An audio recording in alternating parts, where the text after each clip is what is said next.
राम सभी भाइयों को।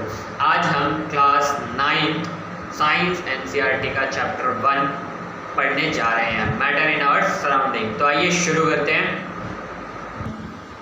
तो आइए देखते हैं, what is matter?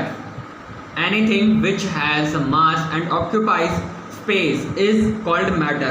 For example, all living things like plants, animals, humans beings can be called matter because they have a mass and occupy. हमारे सभी जीव जंतु प्राणी जो भी हमारी अर्थ पर रहते हैं उन्हें हम मैटर कह सकते हैं, बिकॉज क्योंकि वो मास, उनके पास वजन भी है और वो एक स्पेस भी ऑक्यूपाई करते हैं। All living things like water, non living things like water, oxygen, hydrogen can also be called matter because they have a mass and occupy space. हम सारी non living things like plants, water, oxygen, hydrogen, anything that are non living things have called matter because they have a mass and occupy some space. Okay, what can't be called matter? अब हम matter किसे नहीं कह सकते? Things like sound, love, hatred, etc.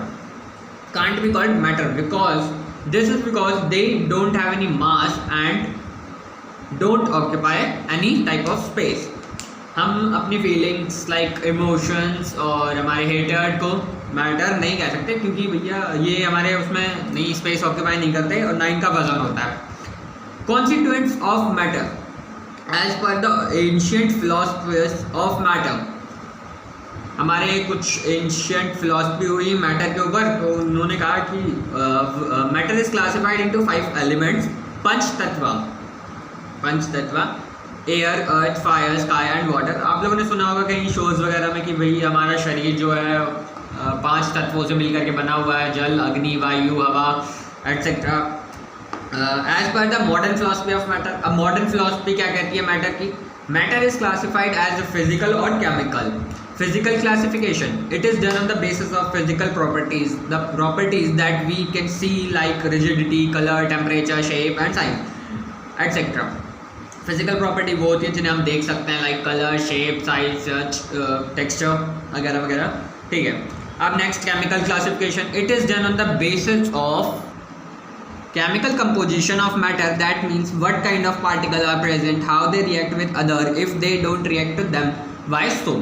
अब chemical property क्या कहते हैं कि वो किसके साथ रिएक्ट करते हैं, किसके साथ नहीं करते, क्यों करते हैं तो क्यों करते हैं, नहीं करते तो क्यों नहीं करते, वो सब उसके अंदर हम केमिकल प्रॉपर्टी के अंदर पढ़ेंगे।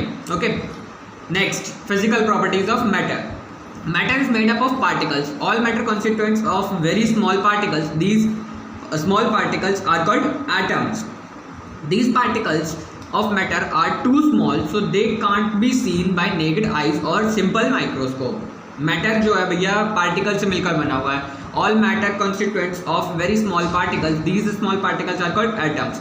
मैटर जो है पार्टिकल से बना हुआ, पार्टिकल की स्मॉलर यूनिट क्या है? एटम। तो सबको हमने 8th 9th में पढ़ा होगा सब लोगों ने कि भाई एटम की क्या होता है, तो उसको डिफाइन करने की जरूरत तो नहीं है ना अभी। ओके, अब फिजिकल प्रॉपर्टीज ऑफ मैटर पढ़ते हैं। Particles of matter have space between them. अब जो मैटर के पार्टिकल्स हैं उनके बीच में स्पेस बिटवीन देम होता है, space.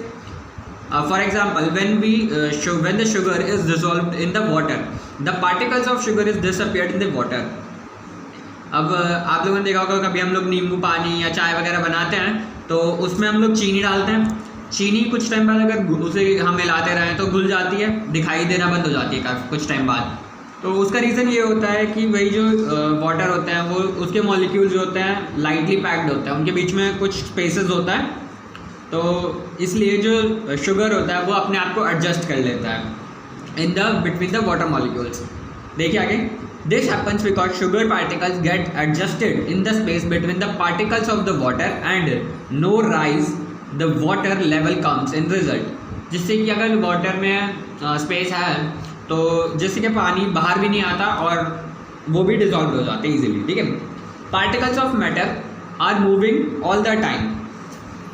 Particles of matter are continuously moving, that is that they possess what we call a kinetic energy.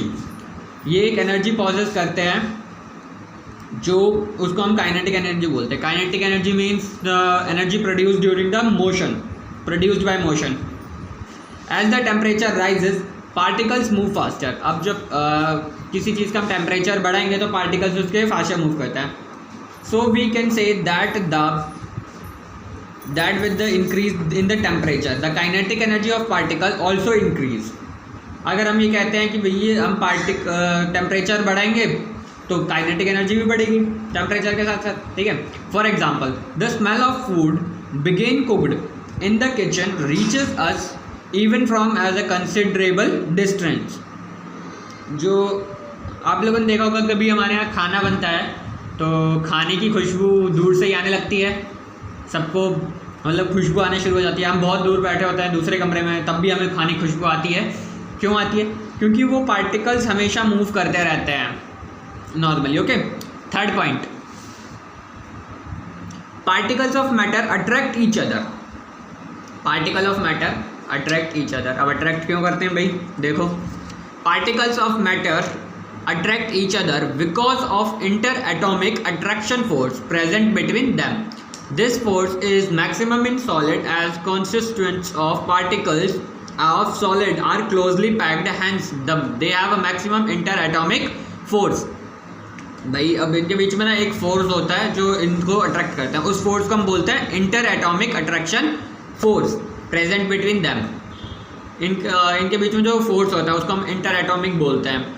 अब ये जो फोर्स होता है सॉलिड में भाई सबसे ज़्यादा होता है क्योंकि इनके मॉलिक्यूल्स बहुत टाइटली पैक्ड होता है। लिक्विड में थोड़ा सा कम होता है क्योंकि आपने for example we see that when we put your hand in water bucket, तो हम उस हाथ को मूव करते हैं नॉर्मली, तो इतना स्लोली मूव नहीं हो पाता जितना हम एयर में कर सकते हैं नॉर्मली, ठीक है।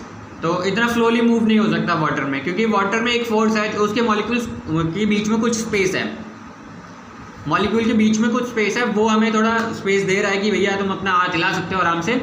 बट अगर हम यही चीज़ हम सॉलिड में ट्राई करें तो सॉलिड में नहीं हिला सकते सॉलिड में नहीं हिला सकते। तो आज के लिए इतना ही, मिलता है नेक्स्ट वीडियो में। धन्यवाद। वीडियो को लाइक, चैनल को सब्सक्राइब करें। धन्यवाद।